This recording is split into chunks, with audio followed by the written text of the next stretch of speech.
இப்படிப்பட்ட காலங்களுக்குள்ளே கடந்து போய் கொண்டிருக்கலாம். என்னுடைய ஊழியத்தில், என்னுடைய வாழ்க்கையிலே இப்படிப்பட்ட காலங்களை நான் கடந்து போனேன்.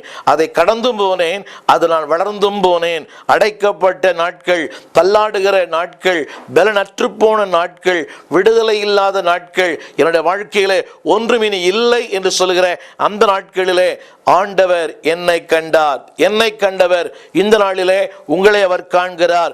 உலகத்தின் பார்வையிலே வெறும் பரிதாபம் மட்டுமே உண்டு, ஆண்டவருடைய பார்வையிலே பரிகாரம் உண்டு. உலகம் காணும் போது அதை பரிகாசம் பண்ணும், ஆனால் தேவன் காணும் போது அதற்கு ஒரு பரிகாரத்தை உண்டு பண்ணுவார். தேவன் பார்க்கும் போது உண்டாகிற நன்மைகள் என்ன? 10ஆம் சங்கீதம் சொல்கிறது, அவர் பார்க்கிறார். 2வது, அவர் கவனிக்கிறார். 3வது, அவர் பதிலளிப்பார். 4வது, அவர் ராஜரீகம் பண்ணுவார். 10ஆம் சங்கீதத்தில் 15 வசனங்களில் இந்த வார்த்தைகளை நீங்கள் பார்க்கலாம். அவர் பார்க்கிற கர்த்தர், கவனிக்கிற கர்த்தர், பதிலளிக்கிற கர்த்தர், உன் வாழ்க்கையிலே ராஜரீகம் செய்கிற கர்த்தர். இந்த இயலாமை மத்தியிலே தேவன் கொடுக்கிற வாய்ப்புகளை ஏசாயாவின் புஸ்தகம் 33ஆம் அதிகாரம் 16ஆம் வசனம் சொல்கிறது, இப்படிப்பட்ட மனிதனை, தள்ளாடுகிற மனிதன், அடைக்கப்பட்ட மனிதன், ஆபத்துக்குள்ளே சிக்கியிருக்கிற மனிதன், பலன் அற்று போன ஒரு மனிதனை ஆண்டவர் சொல்கிறார், நான் அவனை உயர்ந்த அடைக்கலத்திலே வைப்பேன். எத்தனை பெரிய ஆசீர்வாதம் பாருங்கள்.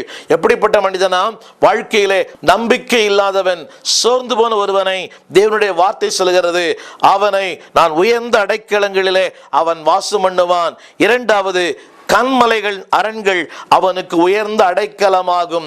எந்த மனிதன் தாழ்த்தப்பட்டிருந்தானோ, எந்த மனிதன் தள்ளாடி கொண்டிருந்தானோ, எந்த மனிதன் சோர்ந்து போயிருந்தானோ, அதே மனிதனை ஆண்டவர் சொல்கிறார், அவனை உயர்ந்த அடைக்கலங்களிலே அவன் வாசம் பண்ணுவான். இந்த செய்தியை கேட்டுக்கொண்டிருக்கிற என் அன்பான சகோதரனே, என் அன்பான சகோதரியே, எந்த உலகத்தில் நீ தலைகுனிந்து பார்க்கப்பட்டாயோ அதே உலகத்திலே நீ அண்ணாந்து பார்க்கப்படுவாய். காரணம் என்னவென்றால், உன்னை அழைத்தவர் கர்த்தர், உன்னை அபிஷேகித்தவர் கர்த்தர், உன்மேல் இரக்கம் வைத்திருக்கிற கர்த்தர், உன்னை அவர் கண்டிருக்கிறார்.